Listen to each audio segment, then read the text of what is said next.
Değerli izləyicilər, videonu bəyənib kanala abunə olun ki, hər kəs son xəbərlərdən anında məlumatlansın.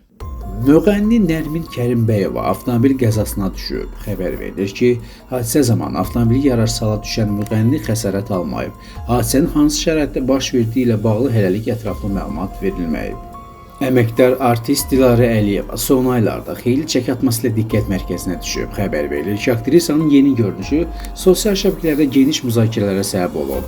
İzləyicilər qeyd edirlər ki, çəki itirməsinə baxmayaraq sənətçinin üz cizgiləri dəyişməyib. Əksinə, bir çoxları onun daha da zərif və baxımlı göründüyünü vurğulayıb. Paylaşılan son görüntülər altında aktrisaya ünvanlanan tərif dolu rəylər diqqət çəkir. Bəzi istifadəçilər Dilarə Əliyevanın illərdir özünə məxsus simasını qoruyub saxladığını və təbii gözəlliyi ilə seçdiyini yazıblar. Digərləri isə onun sağlam həyat tərzinə üstünlük verdiyini ehtimal edərək dəyişimin səbəbi ilə maraqlanıblar.